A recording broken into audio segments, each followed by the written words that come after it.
Bueno, muy buenas tardes, queridos amigos de Que No Te La Cuenten. Una vez más aquí con las entrevistas, esta vez con una persona del otro lado del charco, o sea, de España, concretamente la madre patria, con el diputado José María Llanos. Don José María, muchas gracias por atenderme. Buenas tardes. Buenas tardes, Padre Javier. Para mí es un verdadero placer estar en su programa, estar en su canal y también un saludo para todos sus televidentes, para sus oyentes. Bueno, nos está escuchando gente de España, de Hispanoamérica o hispanohablantes en general. Por eso voy a hacer una presentación primero, después voy a ver poquito a poco los temas que quería tocar con el diputado Llanos. Un tema que a mí lo que me interesaba puntualmente es ver cómo una persona con principios católicos se anima a esto de, digamos, el fango de la política. Así que hago una presentación primero formal. José María Llanos es afiliado de Vox desde principios del año 2014, apenas nació, o sea, nació prácticamente con el partido Vox. Y es profesor titular de la Universidad de Valencia, licenciado, doctor en Derecho, es abogado naturalmente, licenciado también en Ciencias Políticas y de la Administración, máster en Derecho Natural y en Derechos Humanos. Magistrado de la Audiencia Provincial de Valencia desde 1996 al 2009, valenciano, con más de 1000 resoluciones dictadas como ponente y más de 3000 formando parte del tribunal. Abogado en ejercicio desde el 2009 hasta el 2019, fecha en que va a jurar como diputado autonómico. Pertenece al comité científico de diversas revistas especializadas en Derecho. Ha impartido conferencias, obviamente, en su patria natal, en España, en Argentina, en Italia, en Holanda. Autor de libros, de capítulos de libro, de artículos científicos de Derecho y Ciencia y Política. Es presidente de Vox Valencia, de la zona de San Vicente Ferrer, el santo valenciano, ¿no? Desde el año 2014 apenas comenzó. Presidente y portavoz del grupo parlamentario Vox en las Cortes Valencianas y portavoz de Vox en la Comisión de Justicia, Interior y Administración Pública en la Comisión de Derechos Humanos de las Cortes Valencianas y en la Comisión de Universidades. Bien, todo ese gran currículum, así dicho, medio rápido al pasar, para por lo menos presentarlo. Antes de comenzar con las preguntas, don José María, hay que tener en cuenta que hay mucha gente que nos está mirando que no es española. Por lo tanto, yo intentando apelar al resumen y a la retórica de todo buen abogado, voy a intentar preguntarle si usted nos puede ubicar más o menos políticamente cuáles son los partidos políticos mayoritarios hoy en día en su España natal y de qué tendencias son. A ver si puedo hacer ese resumen rápido. Sí, bien, bueno, para todos los que nos escuchan y nos ven, efectivamente en España existe lo que se llama el pluripartidismo. Hay muchos partidos en lo que supone el gobierno de la nación. Y luego España está dividida desde la Constitución de 78 en 17 autonomías y además hay, por tanto, 17 parlamentos autonómicos más las ciudades de Ceuta y Melilla, ¿no? Entonces, bueno, los partidos que gobiernan a nivel central, a nivel de toda la nación, es el Partido Socialista Obrero Español en coalición con Unidas Podemos, que es un partido bueno, pues de corte radicalmente comunista, con el que dijo siempre Pedro Sánchez, el presidente de España, que nunca pactaría, y luego, faltando absolutamente a su palabra, pactó para gobernar. Y luego tienen pues apoyos también puntuales de otros partidos con intereses separatistas respecto de la comunidad de Cataluña y respecto de la comunidad del País Vasco. Entre otros, por ejemplo, Bildu, que es un partido vasco, que se encuentra en el Parlamento Nacional y que son herederos, amigos, compañeros de la ETA, esos terroristas que atemorizaron España durante tantos años y que se cobraron 800 víctimas inocentes entre militares, civiles, mujeres y niños, ¿no? Eso es a nivel nacional, y aquí en la Comunidad Autónoma Valenciana también gobierna el Partido Socialista junto con otros dos partidos, comunistas y separatistas. Separatistas me refiero al conflicto que se produce en España entre intentar unos partidos que quieren quebrar la estabilidad nacional, el orden establecido, y bueno, pues hacer de las comunidades autónomas países, naciones independientes, ¿no? Y aquí gobierna, por tanto, con Unidas Podemos también, el Partido Socialista en Valencia, en la Comunidad Valenciana, y con el partido Compromís, que es un grupo de partidos también de corte separatista comunista que le dan el respaldo político. Nosotros nos encontramos, tanto a nivel nacional como en las demás comunidades autónomas, nos encontramos en la oposición. Entendido. Si una persona un poco, voy a hacer una pregunta a propósito ingenua, un poco ilusa, y podría decir, pero diputado, ¿qué sentido tenía crear un partido como Vox en el año 2014 cuando ya existía supuestamente un partido más bien de centro-derecha como el PP, digamos, el Partido Popular, ¿no? Está el PSOE, famoso, más bien de izquierda, y el PP. Entonces, ¿para qué armar una nueva fuerza, entre comillas, emulando a otra que ya existía? ¿Qué diferencia hay entre ambos partidos? Bueno, ni siquiera el alma esquemática de un jurista podría sistematizarlo demasiado bien, ¿no? Las diferencias, porque son bastante importantes, pero intentando resumir, desde luego lo que nos diferencia fundamentalmente es que el Partido Popular hace muchísimos años, por desgracia, que ya no responde a su electorado. Es decir, es un partido que por la tendencia que tenemos a veces la ciudadanía de votar siempre al mismo o incluso al mal menor o con la nariz tapada, ¿verdad? Pues tiene ahí un caldo de cultivo, de voto, lo ha tenido durante mucho tiempo, muchos, y reconozco, muchos, yo mismo, de los que formamos Vox y de nuestros votantes, creímos en ese mal menor, creímos en que el Partido Popular podría responder, pues bueno, a los intereses que nosotros defendíamos, a nuestras convicciones, y no ha sido así. El Partido Popular forma parte de lo que llamamos el pensamiento único. Es decir, si hablamos en algún momento de la Agenda 2030, si hablamos de la ideología de género, si hablamos de el romper lo que es la unidad nacional, el orgullo de nuestra historia, el orgullo de nuestra patria, la defensa de la familia, la defensa de la vida, pues evidentemente eso nos separa y muy mucho del Partido Popular. El Partido Popular, si en algún momento defendió esos postulados, hoy desde luego los ha abandonado completamente. Uh-huh. Por eso se hacía absolutamente imprescindible el nacimiento de Vox. Nosotros decimos que solo queda Vox porque somos nosotros contra el pensamiento único, ¿no? Contra todos los demás. Y desde luego, como me decía, ¿por qué sale Vox? Bueno, pues porque Vox es un movimiento de la calle, es un movimiento ciudadano llevado a la política a cambiar las cosas. Si los representantes ya no nos representan, tiene que ser la sociedad, tiene que ser la sociedad civil, organizada por una parte mediante asociaciones, fundaciones, entidades que crean pues esa contracultura, ¿no? Contra lo políticamente correcto, contra el pensamiento único, pero también para tener una eficacia y para poder cambiar las cosas, es ese movimiento llevado a la política para poder legislar y efectivamente recuperar todo aquello que nos han quitado. Yo recuerdo el nacimiento de Vox allá por el año 2014 y las primeras imágenes que uno veía es de un Santiago Abascal solo, aullando como los lobos, digamos, uno con un megáfono en medio de una calle, pobre hombre, así como uno decía inicialmente que con el discurso que tenía, claro, el discurso que uno quizás quería escuchar, ciertamente, y mucha gente, porque yo creo que la inmensa mayoría de la gente piensa bien, lo que pasa es que está dominada por una caterva de tipos que se ha dedicado a esto, digamos, ¿no? Allá en el 2014, cuando comenzaron, y usted comenzó al principio, desde prácticamente de los fundadores, de los primeros días, ¿cómo se veía o cómo veían ustedes dejar la profesión privada? Porque esto de dedicarse a la cosa pública, y esto para un abogado incluso es peor todavía. Habitualmente el abogado más bien se dedica al interés privado, a defender a su propio cliente, digamos, ¿no? Pero esto de dejar su tranquilidad, su comodidad, su familia, todo lo que implica, porque es un sacrificio gigantesco, para dedicarse a intentar hacer algo, en este caso por la patria propia, que es España, ¿no? ¿Cómo fue el inicio del 2014 y eso de estar aullando como los lobos en soledad durante algunos años? Porque de hecho estuvieron así bastante tiempo. Lo cierto, padre Javier, es que fue muy duro. Fue muy duro primero porque,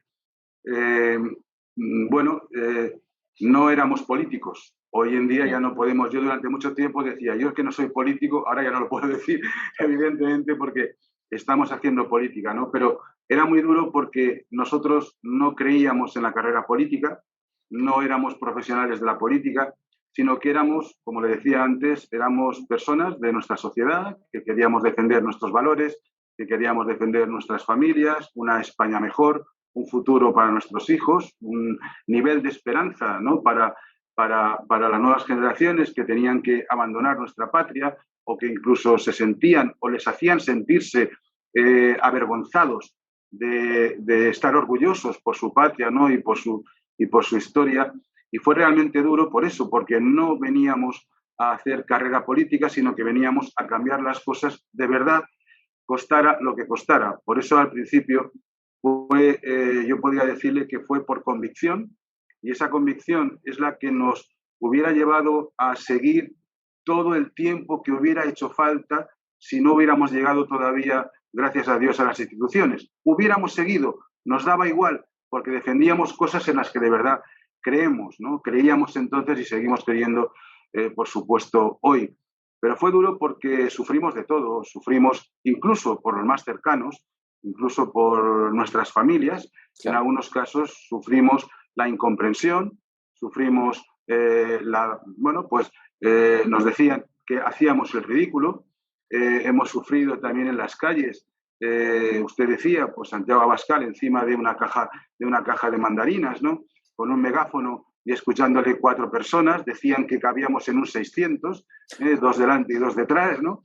Y era duro porque hemos sufrido insultos, hemos sufrido agresiones, hemos sufrido, pues escupitajos, ¿no? La gente, ha habido de todo, ¿no? Lo que ocurre es que cuando de verdad, le puedo decir, padre Javier, que cuando uno cree lo que defiende, y usted, por supuesto, lo sabe mejor que yo, cuando uno cree lo que defiende y no viene a hacer carrera política, sino que lo que viene a hacer es un servicio público, es decir, un ciudadano que quiere que sus convecinos, que sus conciudadanos puedan vivir mejor, todo lo das por bien ocurrido, ¿no?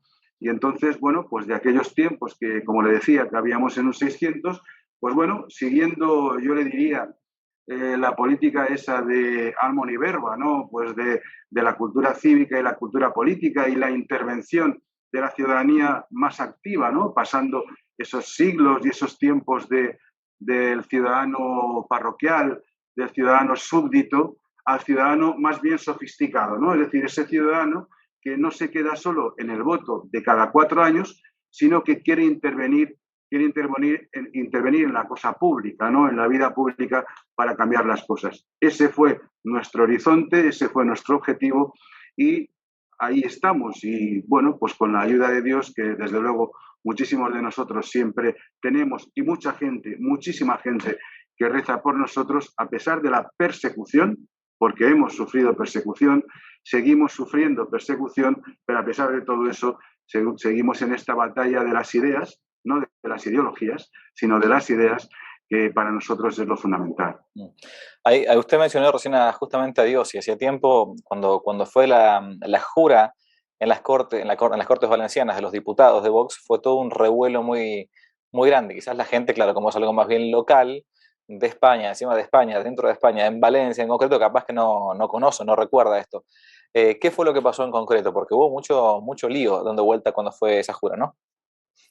Sí, serían cosas que no debieran sorprender a nadie, pero curiosamente en nuestros tiempos efectivamente generan cierto revuelo, ¿no?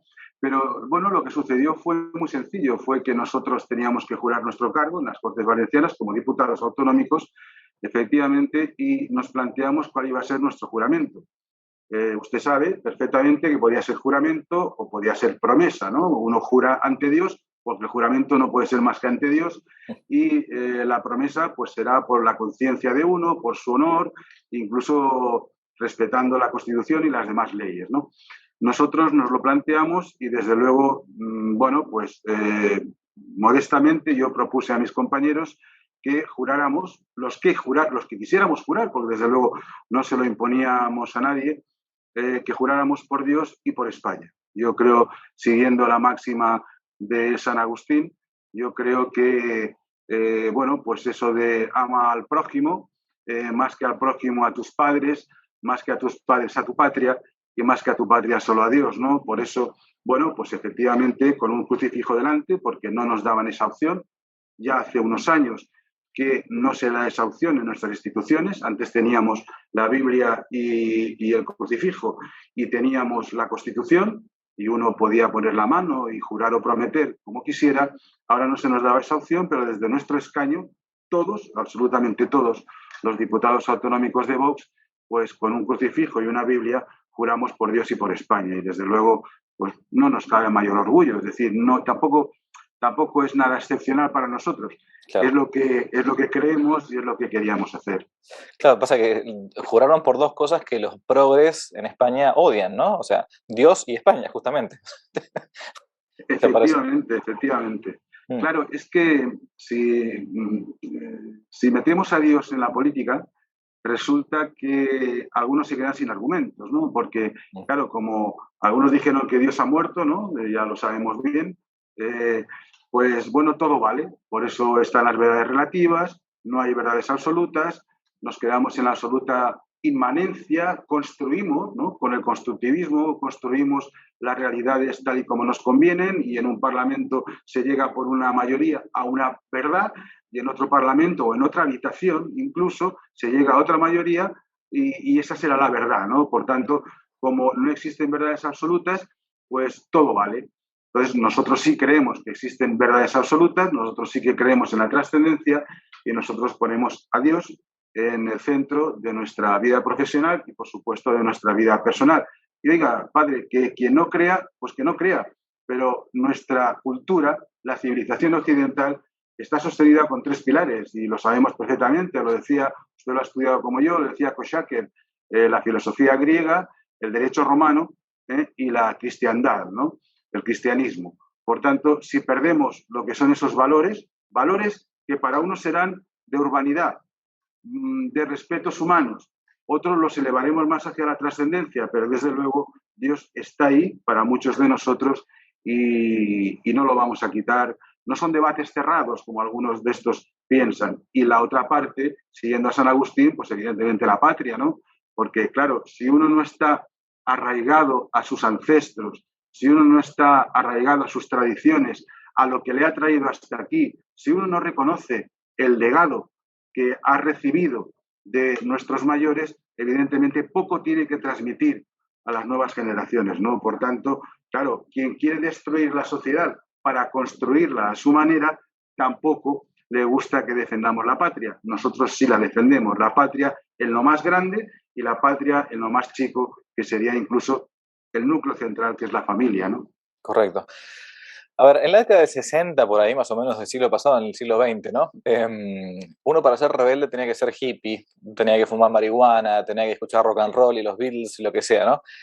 Yo creo, no sé si usted coincide, pero hoy por hoy, como el mundo se ha volcado hacia todo eso, hacia todo lo progre, hoy un rebelde en realidad es justamente lo contrario, o sea, ir contra la corriente de lo que hoy por hoy marca el pensamiento único, el pensamiento dominante.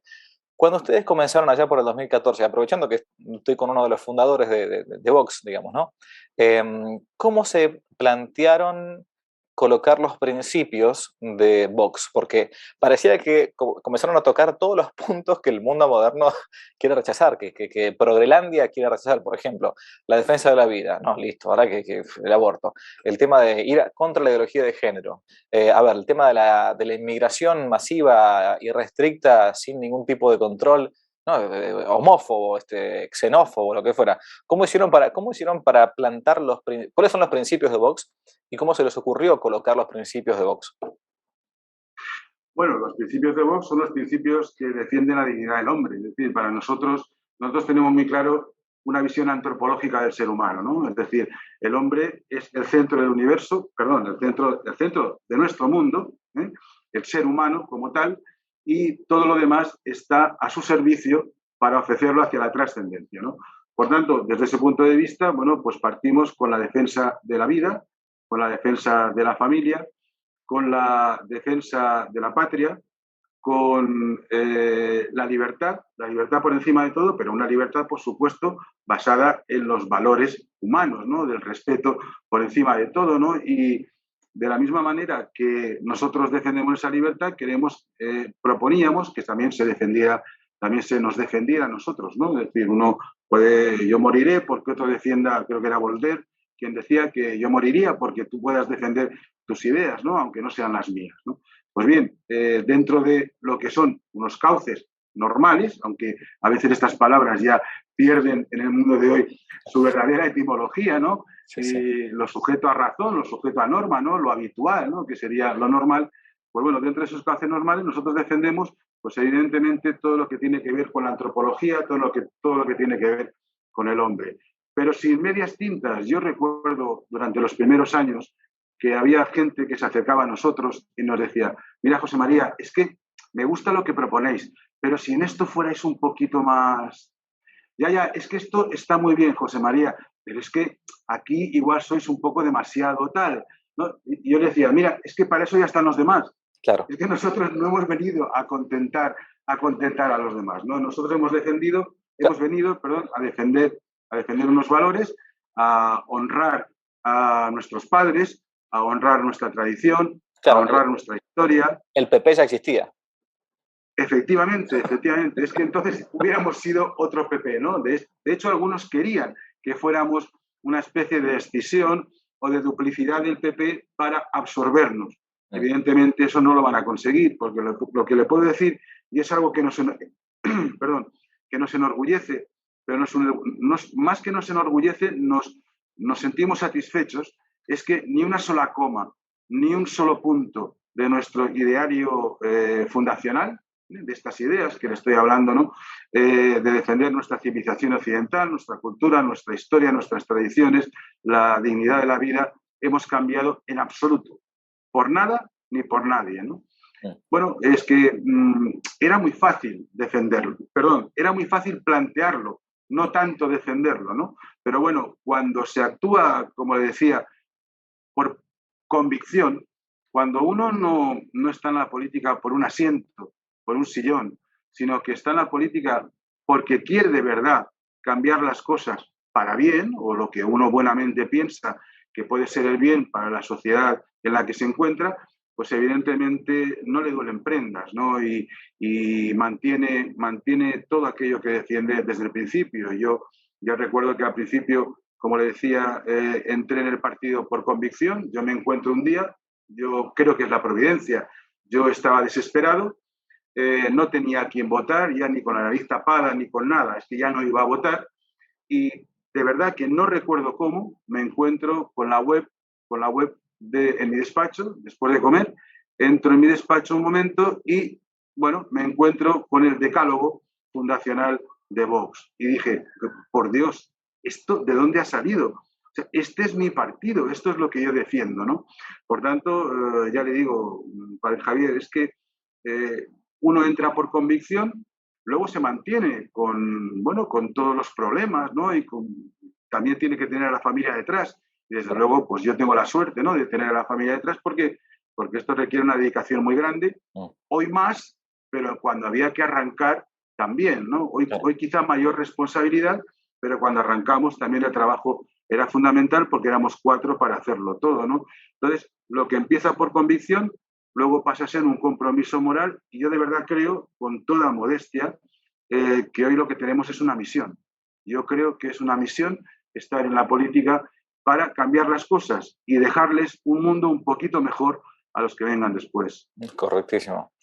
Hace algunos meses hice una entrevista en este canal con Pablo Muñoz de Turrieta sobre la Agenda 2030. Inmediatamente después, a la semana creo, vi un espectacular cuadro de la Agenda España que sacaron en Vox. Lo publiqué en Twitter y rápidamente fue compartido por muchísimos sitios. Me pareció genial. ¿Qué es eso de o sea, por qué ustedes plantearon esto de la Agenda España versus la Agenda 2030 tan mentada hoy en día? Bueno, la Agenda 2030 efectivamente no es exactamente una respuesta a la Agenda España, no sé si he dicho Agenda 2030, la Agenda España de Vox no es exactamente una respuesta a la Agenda 2030 por cuanto nosotros seguimos nuestro camino, ¿no? No necesitamos que nos impongan una agenda para contrarrestar.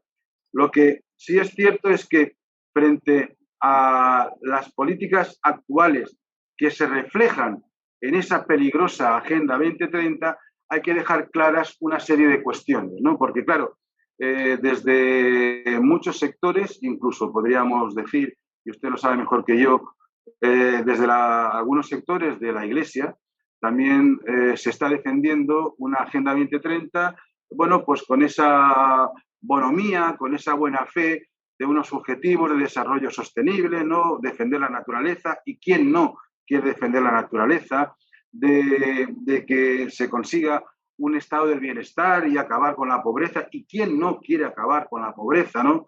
De que, bueno, pues que los inmigrantes pues tengan una acogida y tengan un futuro, y quién no quiere que todo el mundo, todo ser humano que habita sobre la Tierra pueda tener ese bienestar, ¿no? Pero de alguna manera nos están inoculando con esa Agenda 2030 algo que va más allá. Yo recuerdo que hace un tiempo usted entrevistaba, una magnífica entrevista a Miklos Lukács, que efectivamente es uno de los máximos exponentes hablando de los peligros del transhumanismo, ¿no? Siguiendo a Scruton, por ejemplo, o a Edmund Burke. Entonces, claro, es que nos venden algo bonito, pero lo que hay detrás es toda una falacia, es toda una mentira. Es el hombre sometido a la naturaleza. El hombre es un animal, es una especie, no es un ser humano, pierde su dignidad. La inmigración no es tanto que acabar con la pobreza, sino crear falsos multiculturalismos, arrancar lo que son las raíces de las naciones, lo que nos hace distintos dentro de la unidad como seres humanos, acabar con las tradiciones, con las costumbres que hacen que la familia sea pieza nuclear de las sociedades avanzadas. Pues bien, todo eso es lo que propone la Agenda 2030, aunque no se vea en una simple lectura rápida, ¿no? Por eso nosotros, partiendo de lo que son las 100 ideas de Vox, preparamos una sencilla Agenda España en la que tocamos todos esos palos, ¿no? Hablamos de lo que es la dignidad de la vida, hablamos de lo que es una sociedad bien estructurada sobre el concepto de familia, y además familia natural. Tampoco nos dejamos llevar por esa teoría del lenguaje, ¿no? Alex Grigelmo tiene un magnífico libro sobre la seducción de las palabras, ¿no? Cómo se manipula el lenguaje partiendo de la manipulación. Bueno, pues interrupción voluntaria del embarazo. Bueno, suena peor, no suena tan mal como aborto, ¿no? Se lo decía por lo de la familia natural, porque es que ahora nos hablan de la familia tradicional. Oiga, que no hay una familia tradicional. Existe la familia natural y existe lo que no es familia, ¿no? Pues bien, esos puntos que para nosotros son fundamentales, partiendo, ya le digo, de esa idea que nunca perdemos de la antropología, del ser humano como el centro de la naturaleza, nos parecía fundamental defender. Por ejemplo, tenemos a los ecologetas de Moqueta, que hablan de la naturaleza, de la madre tierra, pero bueno, pues le conceden mayor protección a los animales, a sus mascotas, que a los niños, ¿no? Por ejemplo, ¿no? O, claro, o persiguen al agricultor porque daña la tierra, nada menos, ¿no? Acabando con la economía de tantas y tantas familias, cuando en realidad lo que nosotros decimos, y además en una conversación privada con la inmensa mayoría de las personas, lo compartimos, es que el mayor ecologista, el que mejor protege la tierra, el que mejor protege la naturaleza, es el que cree en la dignidad del hombre, el que cree en el desarrollo humano, el que quiere proteger la tierra como quiere proteger su casa, ¿no? Claro. Por tanto, claro, hacía falta esa Agenda España que clarificara las mentiras de esos 17 objetivos de desarrollo sostenible tan peligrosos, entiendo yo, además también con ese veneno de la ideología de género, que quiere destruir, pues eso, las piezas fundamentales de la familia, la unión entre hombre y mujer, la complementariedad llevada a la procreación, evidentemente, natural, y bueno, pues la Agenda España deja eso bastante preclaro, ¿no? Nos parecía conveniente, y es lo que hemos propuesto a todos los españoles. Como decía el Quijote, ¿no? Con la iglesia hemos topado, Sancho, ¿no? Recién hablaba del tema de algunos personajes eclesiásticos. ¿Cómo es la relación o cómo ha sido recibido en este tiempo de parte de ciertos personajes eclesiásticos el partido Vox? Porque, a ver, si uno pone en contexto y se va a tiempos de la Guerra Civil Española, la misma Iglesia en España declaró que lo que había sido la lucha contra los republicanos, contra los comunistas, había sido una cruzada, la famosa cruzada española. De hecho, hay libros así llamados La Cruzada Española. Esa fue una definición de la Iglesia en España. ¿Cómo es hoy por hoy la relación o la postura de ciertos personajes de la Iglesia respecto del partido? Bueno, padre Javier, si me habla de Sí. ciertos personajes son contrarios, ¿no? Mm. Yo creo que ha pasado como es normal, ¿no? Yo diría en el ambiente político. Tenga usted en cuenta y sus espectadores tengan en cuenta que aunque nuestra Constitución eh, proclama como uno de los valores supremos el pluralismo político, en España durante mucho tiempo, salvo algunos partidos estrictamente autonomistas o nacionalistas dentro de España, lo que ha habido ha sido dos grandes partidos, ¿no? Ha estado el Partido Socialista y el Partido Popular. Claro, España es un Estado aconfesional, aunque tenemos una monarquía declarada históricamente como católica, pero el Estado español es aconfesional y así creemos que tiene que serlo.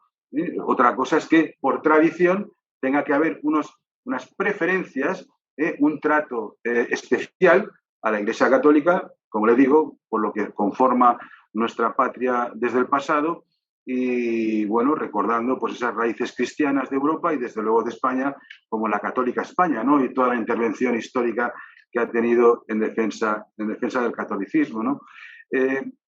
Por eso le digo que con esas dos maquinarias políticas de tanto tiempo, de Partido Popular y Partido Socialista, la propia Iglesia se ha estabilizado, ¿no? Durante mucho tiempo. Se ha encontrado cómoda, bueno, pues sin intervenir demasiado, desde lo que es la democracia, desde el 78, sin intervenir demasiado hacia un lado o hacia el otro, y bueno, pues intentando convivir con ambas posturas. Es cierto que ya en las últimas décadas el Partido Socialista, bueno, pues se ha ido, ha ido faltando al respeto cada día más y más a lo que era la tradición católica de España, y ha habido voces importantes dentro de la Iglesia española que se han rebelado contra el Partido Socialista. Y bueno, pues solo tenían un sitio donde ubicarse y era en el apoyo más o menos incondicional al Partido Popular. Claro, cuando surge Vox, ya llevan mucho tiempo en esa situación, ¿no? Y las cosas en la historia pasan muy poco a poco, ¿no? Tiene que pasar mucho tiempo y al principio hubo, yo le diría que al menos en altas esferas, en altas jerarquías de la Iglesia española, hubo cierto rechazo a nuestro partido, porque igual pensaban, es una opinión absolutamente personal, ¿no? He hablado con muchos, claro, con muchos religiosos sobre esto, porque pensaban que quizás, bueno, hacía falta que todos nos pusiéramos en un mismo lado. Pero claro, es que al final se están dando cuenta cada día más que es que solo hay dos lados, el que defiende Vox y el que defienden todos los demás, ¿no? Eso ha pasado y además se puede demostrar. Es que el propio Partido Popular, la primera autonomía que dictó, que promulgó una ley sobre la identidad de género, sobre la ideología de género, fue la Comunidad de Madrid, gobernada en aquel tiempo, ahora también, otra vez, pero gobernada en aquel tiempo por Cristina Cifuentes, ¿no? Por el Partido Popular.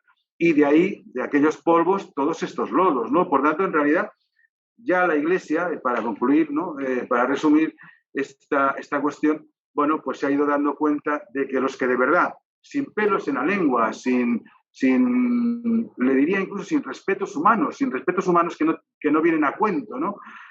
Ha seguido defendiendo de verdad la dignidad del hombre, lo que es nuestra tradición cultural cristiana, nuestra fe, pues somos Vox y todos los demás están en el otro lado. Por eso cada día y también para los que somos creyentes es también un orgullo, cada día muchos religiosos y muchas bueno, pues personas de la Iglesia con un papel fundamental se están acercando a nosotros. Eso sí, siempre desde una posición, por una parte, la Iglesia, por otra parte, la política. Desde luego, nosotros, si se defienden los postulados humanos, si se defienden los valores de la humanidad, pues aquello que hablaba Gardner, por ejemplo, entre otros, de la belleza, la bondad y la verdad, pues bueno, oiga, uno puede ser creyente o no serlo, pero desde luego, para los que lo somos, pues es un orgullo que la Iglesia haya entendido cuál es nuestro papel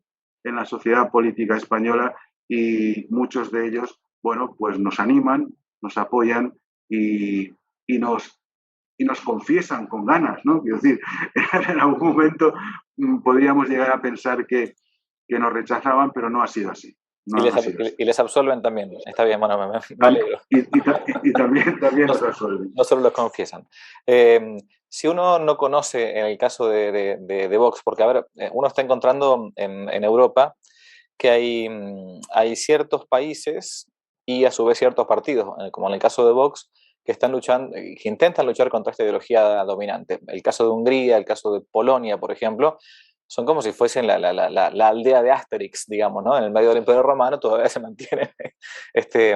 Hay algunos puntos súper urticantes que yo querría que me resumieran de parte de Vox. Por ejemplo, tema de separatismo, ¿qué es lo que piensa en concreto Vox sobre este tema? Y después tema de los inmigrantes, si me lo puede resumir. Yo tengo mi postura para ambas cosas. Antes de que usted responda, voy a hacer una aclaración terminológica, porque si no, no se entiende muchas veces. En España, los que están escuchando utilizan la palabra nacionalismo como sinónimo de separatismo, ¿no? ¿Por qué digo esto? Porque en algunos o varios países de Hispanoamérica, la palabra nacionalista no tiene el sentido peyorativo como puede tener en España para gente bien pensante. La palabra nacionalista en algunos países de Hispanoamérica significa simplemente ser un amante de su propia nación, de su propia patria. Es algo análogo a un patriotismo, ¿no? Pero en España, digo, nacionalista significa el separatismo, que quiere separar Cataluña del resto de España, etc. Bueno, ¿cuál es la postura entonces de parte de Vox de estos dos puntos bien urticantes? Sí, efectivamente, son cuestiones importantes y son cuestiones que además, por desgracia, tenemos que reconocer que, bueno, tienen su origen, bueno, la primera, la del separatismo o el nacionalismo, tiene su origen en en el pacto constitucional, ¿no? En el pacto constituyente, cuando tras el régimen del general Franco se instaura la democracia en España. Bueno, pues en la Asamblea Constituyente hay que llegar a acuerdos, ¿no? Entonces, pues eso de ceder sin conceder, con ánimo de recuperar, ¿no? Pues ahí hay ya unas tendencias históricas de algunas regiones españolas, como las Vascongadas, hoy País Vasco, o Cataluña, estas dos fundamentalmente, ¿no? Que, bueno, pues intervienen en esas negociaciones constituyentes y exigen un reconocimiento especial a sus territorios, unos privilegios respecto de los demás territorios de España, ¿no? De las demás provincias, de las demás regiones. Bueno, en esa negociación constituyente consiguen que se les reconozca como nacionalidades históricas, y las que tuvieron en el pasado un estatuto propio. También lo tuvo Navarra, también lo tuvo la Comunidad Valenciana, que fuimos también históricamente el Reino de Valencia, claro. Pero bueno, se les reconoció esa nacionalidad histórica fundamentalmente al País Vasco y a Cataluña, e intervinieron esos partidos nacionalistas, intervinieron en la negociación constituyente y consiguieron ese reconocimiento expreso en la Constitución de las nacionalidades históricas que, bueno, pues se declaraban comunidad autónoma con unos privilegios por el artículo 143 de la Constitución, y las que no eran consideradas nacionalidades históricas por el 151 de la Constitución, un procedimiento más complejo, ¿no? Entonces, claro, partiendo ya de esa cesión, por decirlo de alguna manera, pero una cesión que de alguna manera sería lo menos malo, ¿no?, de esa Constitución, porque yo creo que el proceso de transición en España es ejemplo, es paradigma y es objeto de estudio en muchísimas partes del mundo, una transición absolutamente incruenta en la que los políticos, muchos jóvenes todavía del régimen anterior, se hicieron el harakiri político y se retiraron, y todos, tanto desde el Partido Comunista como el Partido Socialista, como desde la derecha, bueno, pues supieron llegar a nexos de unión suficientes para dar paso a la democracia, ¿no? Pero bueno, todo no podía salir bien y esas cesiones constituyentes provocaron que se les insuflara a estos nacionalistas o estos que tenían un interés desde siempre de España por un lado y nosotros por otro, bueno, pues de cada día pedir más y pedir más y pedir más, ¿no? Entonces, claro, estos partidos y otros que han surgido también mucho más radicales a nivel de estas comunidades autónomas y también luego en otras comunidades autónomas como la valenciana, lo que propugnan es el separatismo, es decir, España es mala, España, los catalanes dicen, por ejemplo, España ens roba, significa nos roba, y cuando resulta que es la comunidad autónoma que más dinero del erario público de todos los españoles se lleva, ¿no? Precisamente es Cataluña y el País Vasco, que además tiene un cupo vasco, ellos recaudan el IRPF y luego ellos dicen lo que le dan al Estado, o sea, todo lo contrario que las demás comunidades autónomas, ¿no? Pues bien, estos son los que dicen, los que más tuvieron, son los que dicen que España les roba, que España es mala y quieren crear naciones separadas, ¿no? Luego llegan los gobiernos tanto del Partido Popular como del Partido Socialista, que como no llegan a la mayoría absoluta para gobernar a nivel nacional, requieren de estos partidos nacionalistas, del apoyo de estos partidos. Con lo cual, lo que hacen es someterse al chantaje de estos, es extorsión por parte de estos partidos nacionalistas y cada vez les conceden más, hasta que al final ya nuestros presidentes nacionales están hablando de una nación de naciones, de que España es una plurinacionalidad. Claro, eso evidentemente quiebra el orden constitucional, quiebra la estabilidad constitucional, fulmina la estabilidad que supone la corona española, ¿no? Que es una monarquía parlamentaria, que es además un símbolo de unión primordial de todos los españoles y provoca los separatismos. Y como el separatista, el nacionalista, el que cree que es mejor que nadie, nunca tiene bastante con lo suyo, sino que es realmente un imperialista, es un Napoleón más, pues quieren conquistar otras tierras, ¿no? Y aquí en la Comunidad Valenciana y en la Comunidad Balear y un poco también en la Comunidad Aragonesa estamos sufriendo los ataques continuos y continuados, por ejemplo, de la comunidad catalana. Los separatistas, esos nacionalistas catalanes, creen que todo el Mediterráneo es suyo, ¿no?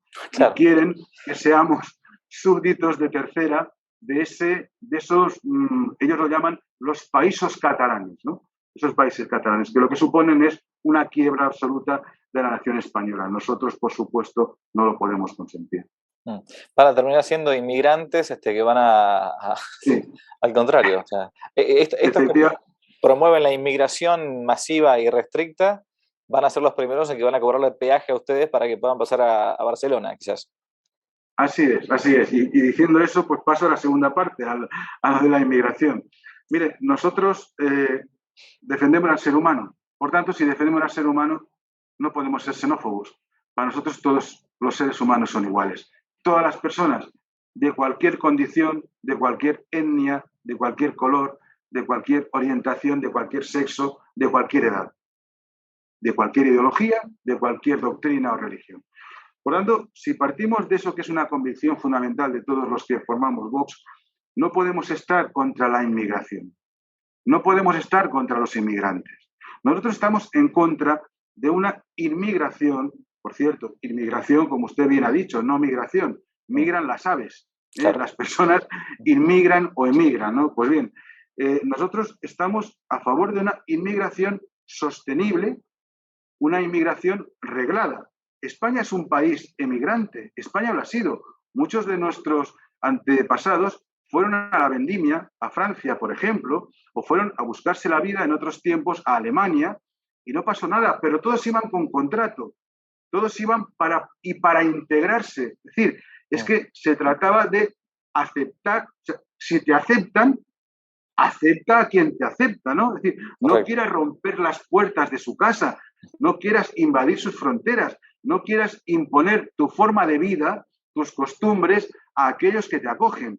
Por eso, cuando nosotros hablamos de la inmigración, distinguimos muy bien entre la inmigración reglada, razonable, y la inmigración indiscriminada, la inmigración a la fuerza, el abrir las puertas de nuestras fronteras, lo que provoca además una inseguridad jurídica y una inseguridad ciudadana, porque evidentemente puede entrar cualquiera, aquí desde la parte de África, pues bueno, están entrando, y también de Asia, pues están entrando indiscriminadamente, se les ha abierto las fronteras, y en España están entrando con papeles falsos o sin papeles. Claro, imagínese usted en qué situación nos deja, pero es que además es que nuestra economía está en la ruina. Es que si uno no viene con un contrato, si uno no viene con una finalidad concreta, evidentemente no se le puede acoger. Por otra parte, ¿por qué no ayudamos a esos países a que puedan acoger a eh, a sus ciudadanos? Es que nadie quiere marcharse de su tierra. Claro. Yo no quiero dejar mi tierra. Yo quiero poder vivir y vivir bien y con dignidad en mi propia tierra, ¿no? Por tanto, tanto hablar de acoger indiscriminadamente a todo el mundo provoca inseguridad laboral, inseguridad jurídica, inseguridad ciudadana y, desde luego, además, provoca lo que algunos quieren, porque los que defienden esta inmigración ilegal mienten nuevamente, porque es que no, el objetivo no es darles una buena vida, es instrumentalizar a estas personas, porque las instrumentalizan para acabar con aquello que no les conviene para sus políticas de control y de pensamiento único. Si generamos un multiculturalismo artificial en Europa, si los derechos humanos esos que tanto nos consiguieron, tanto nos costó conseguir en la civilización occidental, son destruidos por quienes no respetan a la mujer, por quienes no respetan a los hijos, por quienes confunden lo que es la fe con la política, con el Estado, con quienes tienen otras costumbres, pues evidentemente se destruye, ¿no? Cuando hablaban ustedes en alguna otra charla del conservadurismo, ¿no? Y de que, claro, es que lo que pretenden los liberprogres o los comunistas o los de izquierdas es destruir para reconstruir según sus propios postulados, ¿no? Según sus propias ideas, y ellos además dicen lo que es la democracia y lo que está bien. Es pensar como yo, no que puedas pensar como quieras, ¿no? Y también, concluyendo esta cuestión de la inmigración, aparte de que defendemos una inmigración reglada, una inmigración razonable, dentro de la razón está que apostemos fundamentalmente por una inmigración, por supuesto, desde pueblos hermanos, es decir, Claro. aquellos que tienen nuestra misma fe, aquellos que tienen nuestras mismas costumbres, nuestra misma tradición, nuestras mismas raíces cristianas. Es decir, en España, lo razonable es que tengamos una inmigración mucho mayor de Hispanoamérica Claro. que de Asia, de Oriente Medio, o sea, de África, que tienen otras costumbres, otras tradiciones, ¿no? Por tanto, inmigración sí, siguiendo la ley, reglada, con contrato, con seguridad jurídica, con seguridad ciudadana y, desde luego, con aceptación de dónde vas, asumiendo las leyes, asumiendo las costumbres, asumiendo las tradiciones y no pretendiendo imponer unas costumbres que no son nuestras. Bien, lo llevo a la última del pasado incluso, ¿no? Porque el tema de la historia siempre es un tema apasionante, sobre todo el tema de la historia de España. La gente que quizás nos está escuchando seguramente recordará lo que sucedió en España entre el 36 y el 39, esa dolorosa llamada Guerra Civil o la Cruzada Española, ¿no? Se llevó muchísimos muertos de un lado y otro, ¿no? A Dios gracias, el bando nacional finalmente pudo terminar con el comunismo, que querían hacer una especie de Rusia en la península, puntualmente en Europa, en Occidente, en España. Por todo eso que implica que el demonio tanto odia a España por toda la obra que España ha hecho. Nosotros a España le debemos la fe, por empezar, la lengua, la cultura, o sea, la verdad que es una deuda impagable. Por eso también uno sufre mucho cuando ve una España destruida, ¿no? Sobre todo por aquellos personajes que deberían estar ayudándola a que resucitara. Hay una ley espantosa que es la ley de memoria histórica, que en realidad es una especie de ideología comunista de aquella gente que llegó al poder y trata de borrar y mitologizar la historia anterior. En concreto, hay un debate bastante grande. Un gran amigo, que es el padre Santiago Cantera, el prior del Valle de los Caídos, queriendo incluso destruir ese hermoso lugar, un lugar hermosísimo a las afueras de Madrid, si uno no conoce, donde hay una cruz gigantesca, la más alta del mundo, donde se enterraron a gente de un bando y de otro, o sea, comunistas y nacionales, el bando nacional, los, digamos, católicos, para llamarlo rápidamente. Y bueno, quieren destruir todo eso, el monasterio, quitaron el cuerpo de Franco, la famosa ley de memoria histórica. ¿Cuál es la postura de Vox ante todo esto? Yo sé que técnicamente me parece que ya no se puede volver atrás porque no se puede recurrir esa ley porque ya pasó el tiempo y bueno, y Vox todavía no tenía la fuerza para hacerlo. Pero ¿qué es lo que piensan ustedes respecto de la historia de España en concreto, la manipulación que se está haciendo y cómo se podría algún día eventualmente revertir esta situación? Sí, padre Javier, efectivamente es uno de los momentos trágicos de nuestra historia, ¿no? Una guerra civil. Una guerra civil que algunos lo llaman golpe de Estado, otros conflicto bélico o armado. Fue una guerra civil, una guerra fratricida, es decir, entre hermanos, dividía, igual que hoy el separatismo también lo está provocando incluso, esa división entre hermanos. Pues bueno, fue una guerra que enfrentó a familias, enfrentó a amigos. Por tanto, bueno, pues efectivamente toda guerra debe ser, podemos hablar si quiere otro día, y usted lo sabe también mejor que yo, de lo que es la legítima defensa, ¿no? Pero bueno, toda guerra en principio, por definición, pues debiera ser evitable, ¿no? Por tanto, no es un buen recuerdo. Ahora bien, hay que saber por qué existe esa guerra civil. Claro. Esa guerra civil no la provoca Franco, esa guerra civil la provoca la izquierda de la Segunda República, que no acepta el resultado de las elecciones. Provoca un cambio, es decir, una compra de votos, ¿no? Provoca un fraude electoral. Esa guerra civil la provoca la izquierda cuando al máximo representante del partido de la oposición pues es ejecutado en plena calle. O esa guerra civil la provoca la izquierda cuando antes de la guerra civil se está persiguiendo a la Iglesia y se está ejecutando, se está matando a religiosos y religiosas, porque eso ocurre antes de que se declare la guerra civil.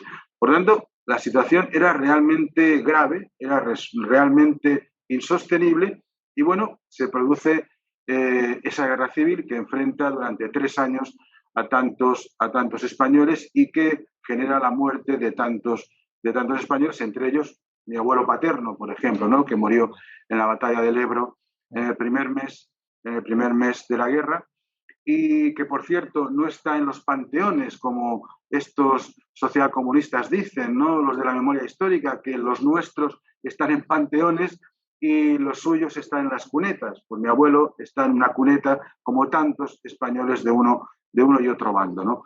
Por lo tanto, lo bien cierto es que si queremos la reconciliación, tenemos en cuenta que de la historia no se puede olvidar la historia, no se puede hacer damnatio memoriae, ¿no? Como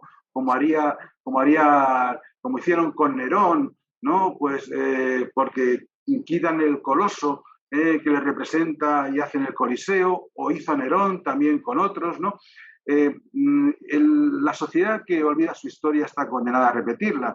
Hacia atrás no hace falta volver, pero sí que hay que aprender de nuestra historia para seguir adelante, ¿no? Por eso que hablaban, y reitero, del conservadurismo, que es el más reformista, ¿no? Partiendo de lo que conocemos, partiendo de la tradición y de lo bueno y de lo malo, construir hacia el futuro de una forma mejor, ¿no? Pues bien, en lugar de defender la reconciliación, la izquierda, y apoyados por también el Partido Popular, están ahora generando un nuevo conflicto entre españoles, una nueva confrontación. Los que tuvieron un abuelo en el bando republicano o los que tuvieron un abuelo en el bando nacional. Es decir, se pretende en ciencia política se habla de los cambios de sistema político y se habla de los que suponen reforma y los que suponen ruptura. Aquí la Constitución española del 78 provocó una reforma del sistema político. Es decir, no se llegó a la ruptura y algunos no lo aceptan. Es decir, un ejemplo de cambio político, un ejemplo de sistema político que fue incruento, como decíamos, algunos no lo aceptan. Quieren ganar una guerra que perdieron, ¿no? Entonces, han generado nuevamente ese afán revanchista, ¿no?, de venganza. Y entonces eso lo han hecho por medio de las leyes que ellos llaman de memoria histórica, aquí en la Comunidad Autónoma Valenciana, por ejemplo, de ley de memoria democrática, en las que no todos los españoles eran iguales. Es decir, unos, como le decía, fueron los ganadores y se ve que no murió nadie. Todos eran ricos, vivieron genial y están todos enterrados en panteones y además con salvas, con 21 salvas, y los demás todos están en las cunetas, ¿no?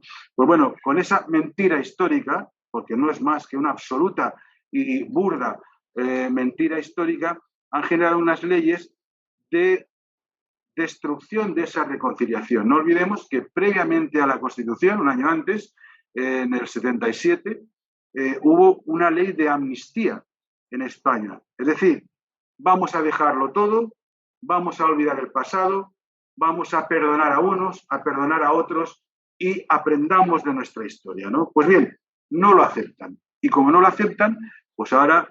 Pero no es que no lo acepten, es que, vuelvo a lo mismo, instrumentalizan todo. Es decir, para hablar de buenos y malos, como ya se les acaba la lucha de sexos, ahora la lucha de clases, ahora se tienen que inventar la lucha de sexos, con la ideología del género, se tienen que inventar la confrontación entre españoles, rojos y azules, ¿no?, siguiendo un sistema jacobino y girondino histórico de la Revolución Francesa. Se habla de izquierdas y derechas, cuando además es una imposición terminológica de la propia izquierda, que quiere distinguir entre unos y otros. Entonces, con estas leyes lo que pretenden es que siga habiendo una confrontación entre los españoles. Quieren generar división, quieren diferenciarnos a unos y a otros, porque es que en la crispación, lo dijo Rodríguez Zapatero en el 2004, el presidente del Partido Socialista, dijo, es que a mí me interesa la crispación. Lo dijo en una entrevista, se le coló, que se lo estaba diciendo al periodista, dijo, es que nos interesa la crispación. Bueno, pues nosotros no queremos crispación, nosotros queremos concordia. Por eso, ¿qué medidas? Como usted decía, son leyes que ya llegamos tarde para poder plantear su inconstitucionalidad. Pero bueno, si también usted sabe que está el recurso de inconstitucionalidad y la cuestión de inconstitucionalidad. Es decir, si algún particular, algún ciudadano, pues presenta un recurso ante un tribunal español en el que considere que ha sido perjudicado por la aplicación de la ley de una ley de memoria histórica, el propio juez o el propio tribunal podría solicitar, plantear una cuestión de inconstitucionalidad ante el Tribunal Constitucional. Es la segunda forma de plantearlo y eso no ha prescrito, ¿no? Eso puede pasar en cualquier momento. En todo caso, tampoco es muy fácil que eso pueda ocurrir, ¿no? Y nosotros, desde luego, lo que proponemos allá donde podemos, y lo haremos cuando Dios quiera que podamos gobernar en España o en otras autonomías, es proponer una ley de concordia. Es decir, una ley que vuelva a recuperar ese espíritu que tanto hablan de la transición, ese espíritu de la ley de amnistía, ese espíritu de que no hay buenos y malos. Todos los seres humanos podemos ser buenos, podemos ser malos, pero desde luego un espíritu de unión más que de confrontación. Fíjese, confrontación entre territorios, separatismo, confrontación entre naciones, inmigración ilegal, indiscriminada, confrontación entre sexos, la ideología de género, acabar con la familia, confrontación entre ciudadanos nacionales, con las leyes de memoria histórica, ¿no? Solo en la división tienen donde vencer y donde inocular su veneno del pensamiento único. Por eso, de verdad, creemos tan importante la labor que podemos hacer desde nuestro partido, desde Vox. Excelente. Le dejo las últimas palabras. Quiero que le hable a un joven, o no tan joven, que está totalmente decepcionado de la política. Dice que está todo podrido, que no tiene ningún sentido, que uno para meterse en política debe prostituir sus principios, etcétera, etcétera. Y entonces muchas veces, claro, con esto no se avanza nunca con el carro, porque no se ponen manos a la obra. ¿Qué le puedo decir entonces a una persona que con sentido común, que todavía no ha perdido la razón por las ideologías imperantes, que quiere dedicarse a esta política, digamos, del bien común, de buscar en el ámbito concretamente de un partido, Vox o cual fuere, de salvar la propia patria y también a su vez dar un servicio como católico, porque a final de cuentas es, como usted decía, realmente una misión? ¿Qué le puede comentar? Bueno, yo creo que efectivamente es fundamental que los jóvenes, y los jóvenes además con valores, participen de la política. Yo creo que es esencial.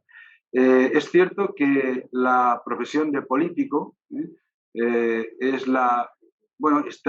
está muy minusvalorada, ¿no? Está muy mal considerada, pero está muy mal considerada porque el político es un profesional de la política. Cuando no existe la profesión de político, no debe existir la profesión de político.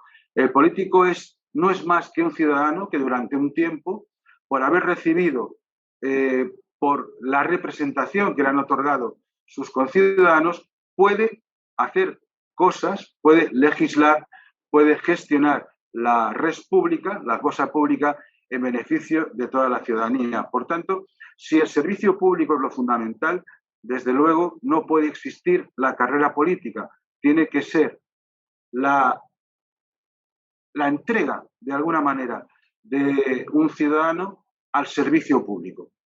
Y además al servicio público sin límite.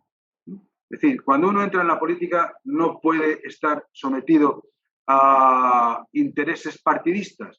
Tiene que defender unas ideas, lógicamente. Es decir, pertenecemos a unos partidos, ¿no? Si no, estaríamos en el ágora griega, ¿no? Y eso hoy en día es imposible, ¿no? Claro que hay unos postulados que hay que defender, ¿no? Pero desde luego uno tiene que ser siempre fiel a sus principios, esté en el partido que esté, y defender por encima de todo la dignidad humana.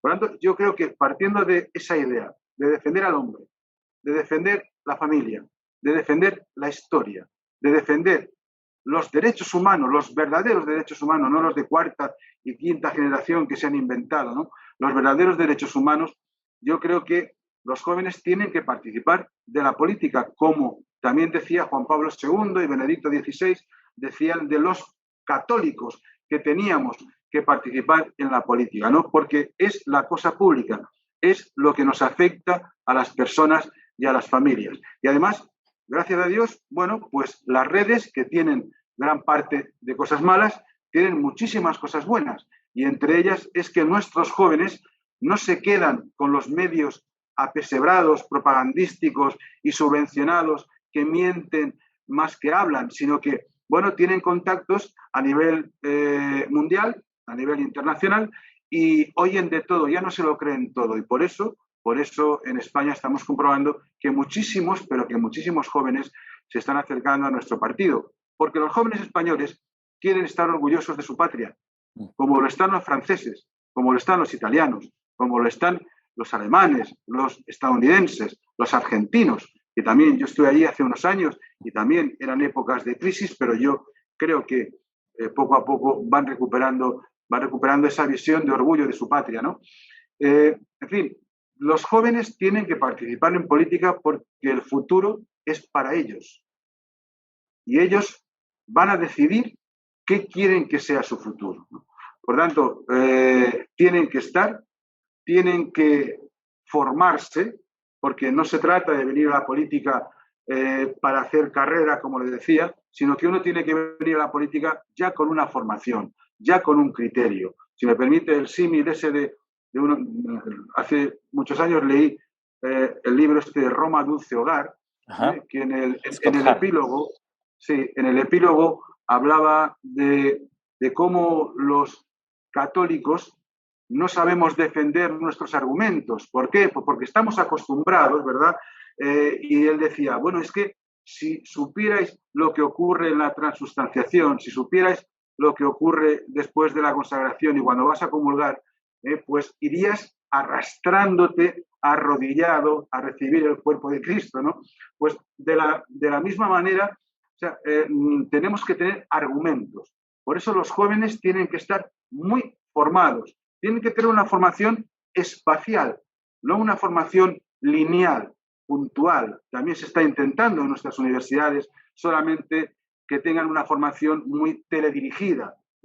Hoy, gracias a las redes, gracias a este mundo globalizado, no globalista, globalizado, pues tienen acceso a tanta información y a tanta formación que les puede evitar, que les puede crear ese criterio necesario espacial y no teledirigido. Por tanto, primero que se formen y que luego participen en política, porque desde la política, también desde la sociedad, pero desde la política se puede eficazmente cambiar las cosas. Yo les invito a decidir sobre su futuro.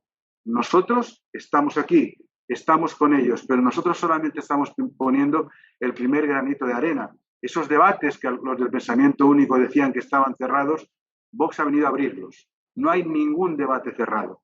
Los abrimos, además, con todas las consecuencias y, desde luego, serán acogidos defendiendo lo que son los valores humanos, los respetos humanos y, sobre todo, y por encima de todo, la dignidad del ser humano. Yo eso se lo digo a los españoles jóvenes y se lo digo también a los españoles de nuestras naciones hermanas de Hispanoamérica, fundamentalmente, en ese conglomerado tan maravilloso del que habla nuestro presidente nacional, Santiago Abascal, de la iberosfera. Una idea que yo también comentaba hace años. Yo decía, bueno, ¿os imagináis si lo que fue España con sus naciones hermanas hiciéramos una especie de Commonwealth, no económica, más bien que también, sino una Commonwealth de cultura, una Commonwealth de soberanía, de patria, de orgullo, de hermandad, ¿no? ¿Cuánta gente en el mundo habla español? ¿Cuánta gente defiende nuestra tradición cristiana? ¿Cuánta gente defiende todavía en Hispanoamérica y en España la civilización occidental? Puede ser maravilloso. Y yo creo que eso, en esa idea estamos todos nosotros, también con algunos hermanos del Este, los que saben bien lo que es el yugo del comunismo y aprendieron de esos malos tiempos, ¿no? Como Polonia, Hungría, etcétera. Correcto. Bueno, don José María Llanos, católico, español, político coherente a sus principios. Para mí ha sido un gustazo, realmente muy, muy grande. Gracias por las palabras y por el tiempo. Muchísimas gracias a usted, de verdad ha sido un verdadero placer charlar con usted. Se me ha hecho cortísimo, se lo puedo asegurar y espero, bueno, pues que todos los que sigan su canal pues les pueda interesar y les pueda servir de algo esta charla que tan agradable, que tan gustosamente y tan agradable ha sido con usted, Padre Javier, y le pido que usted, como sacerdote, me bendiga, nos bendiga a todos los españoles y a todos los que defendemos una fe. Cómo no, le dejo la bendición entonces. El Señor esté con vosotros y con tu espíritu. Con tu espíritu. Os bendiga Dios Todopoderoso, el Padre, el Hijo y el Espíritu Santo. Amén. Amén. Muchísimas gracias, don José María.